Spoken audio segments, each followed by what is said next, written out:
So it turns out that processing sap is a little bit more of an intensive process than I originally thought. So let's talk about some of the things that I learned. Okay, welcome back to my maple syrup operation. It's currently raining, so before too much water gets into my collection bags, we are going to put them in a longer term storage. To do that, I have this bucket and a filter, and we're just going to filter this bag into the bucket. This tree wasn't my greatest producer, but we still have a decent amount of sap for the 4 days that it's been out here. You can see here, it's nice and clear, decent amount. We're going to dump this through the filter just to get any large particles out. Then we're just going to put the bag back so we can collect more sap.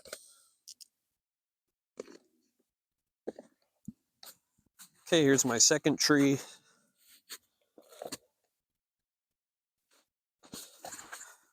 Kind of similar to the first one in terms of amount.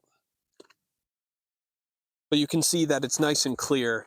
And this sort of brings us to one of the things that I learned. Sap can spoil. At a temperature of 38 degrees, it'll last for about 7 to 10 days.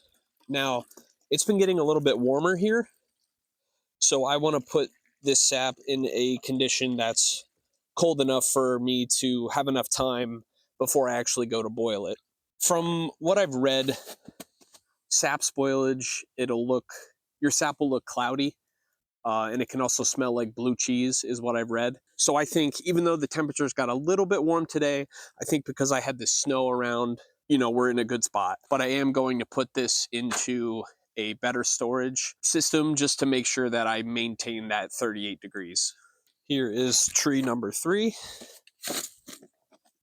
And this one didn't produce a whole lot, but I'll take what I can get.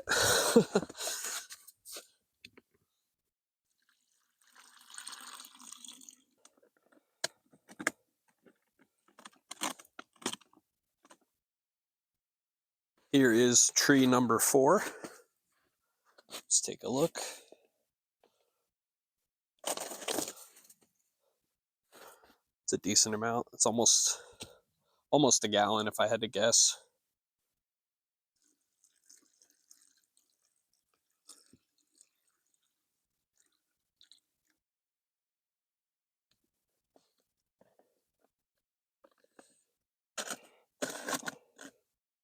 And here is tree number 5.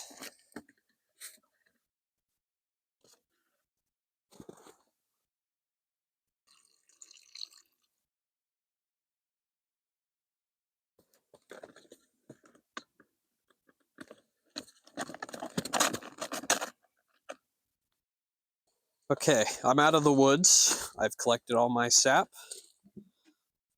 There it is. Kind of just looks like water because it mostly is water. I probably have, the bucket's like halfway full, so 2.5 gallons in total, which I think that's fine for 4 days. It's gonna have to be fine because that's what I got. Okay, so to keep this cold, the first thing I want to do is make sure that the bucket is completely sealed. So I gotta get a mallet. We're gonna seal the bucket so it's airtight.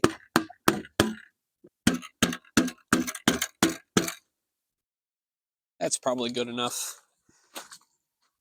And now we're in an area that gets a decent amount of shade, so I don't have to worry about the sun adding more heat. So we're gonna put this bucket in the snow, and that should buy me enough time to keep it at the right temperature until I'm ready to boil it.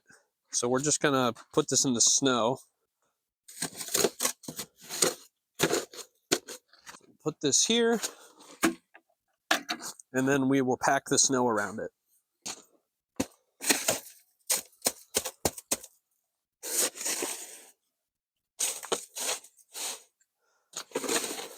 And like I said earlier,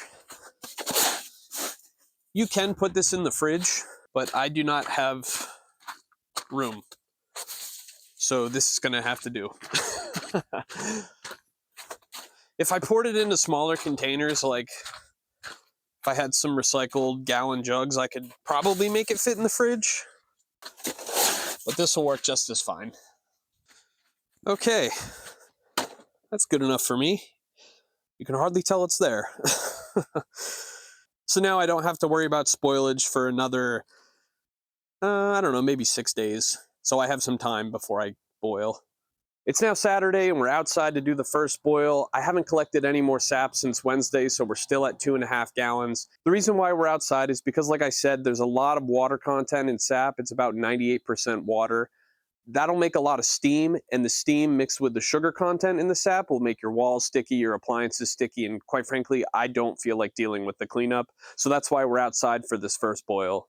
Also, the ratio for sap is about 40 parts sap to 1 part syrup. So from this 2.5 gallons, we should get about 8 to 10 ounces of syrup, which isn't a lot, but it just goes to show how much of a labor of love this actually is. Let's see here. Let's open up our sap.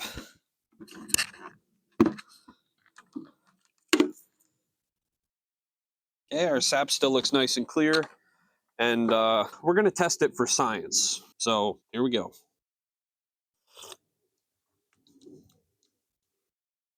I mean, it. Let me go in for another here. It, even though it's mostly water, it has a little, like, that 2% of whatever else is in sap. You can actually taste that pretty. I got a triple dip here. It's definitely not sweet yet. I don't know. It's got a really interesting taste. Like, you can definitely taste that it's more than just water, even though it's 98%. Let's add the sap to the pot,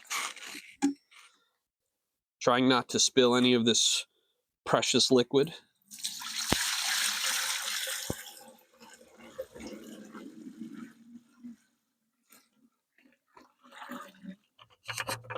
We're going to light the burner, and I'm using propane. A lot of sap makers will use wood because it seems to be more cost effective, but usually the people that are burning wood for their sap, they have a large amount, so it's more cost effective for them. Because I only have a little bit here, I'm not too worried about the cost of the propane that I'm burning, so that's what we're using. Now we're just going to hang out, let our sap boil for a while, and wait till it turns a nice amber color. One thing I wanted to add is the bigger pot you can use, the better, because the more surface area you have, you can get more heat distribution and a quicker boil. I'm guessing this will take me about 2 hours, hopefully. Maybe more, maybe less, but we just have to wait and see and just sit back and hang out. Okay, here's update one. It took about 15 minutes to get to a full boil. I don't have the flame ripping super hot to help save on propane, but yeah, 15 minutes. So now we just keep waiting. At this point, the steam does have a very faint sweet smell, so that's promising. It's been about an hour now. The level's definitely gone down, and it has taken like a slight gold color. You can definitely smell more of those sweet notes in the steam, so that's a good sign. And we're just going to keep on waiting. It's been about an hour and 35 minutes now, and my pot's a little crooked, so I can actually see the bottom on this side.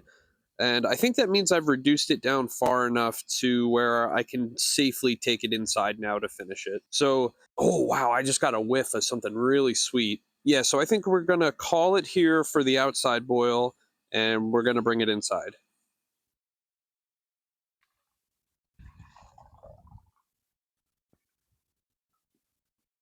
I still might even need a smaller pot. This one might be too big yet. We're inside now. I got my pot on the stove. We want to heat this up to 7 to 7.5 degrees above the boiling point of water. At my elevation, that's 212 degrees. So we're looking for 219, 220 ish. To measure that, I have a candy thermometer. We're going to put the candy thermometer in the pot and continue to heat it up. While this is boiling, I just wanted to talk a little bit about storage and preservation of maple syrup. I'm going to put mine in a jar and put it in the fridge, and like this, it should last anywhere from 6 to 12 months. Realistically, for me, it's probably only going to last a week, but this is one option. In theory, properly made and unopened maple syrup should last indefinitely, but you need some other tools other than a thermometer to make sure your sugar content is right. You can use a hydrometer or a refractometer to get this measurement. These tools measure in units of Brix, that's BRIX, and should be between 66 and 68. If your syrup measures below 66, it could be more susceptible to fermentation and mold growth, and if it's above 68, the sugars can crystallize. Even though canned maple syrup recipes aren't tested by the USDA and the National Center for Home Food Preservation, I have seen online where people did a water bath process for 10 minutes to preserve their syrup. The official website for Ontario, Canada actually recommends an open kettle style of canning for preserving syrup, as long as the syrup is between 180 and 190 degrees and between 66 and 68 bricks. You can fill your containers, leaving about a quarter-inch of headspace, flip them upside down, and let the heat form a seal on the jar. And because of the high sugar content, it should be safe to do this way. Okay, I'm just double checking here the temperature with the digital thermometer. We're still like a degree or two off. You can see it's really bubbling. You want to be careful at this point because you don't want to burn all of your hard work. I'm reading 219. I'm going to go ahead and call it. So let's just move it off the heat.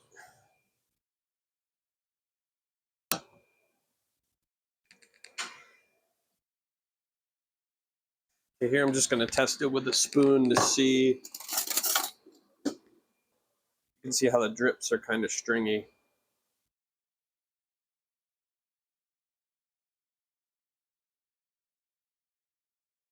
Okay, so I may have sampled it. This is incredible. Okay, now I'm going to carefully filter it into the jar. My filter may be a little too thick, so if I do this again, I'm probably going to use a thinner one. I guess we'll just let that filter out. Got to be 100% honest. I've been like nonstop licking the inside of this pan. This is insanely good. It's so good. Here's the finished product. I got about 6 ounces in total.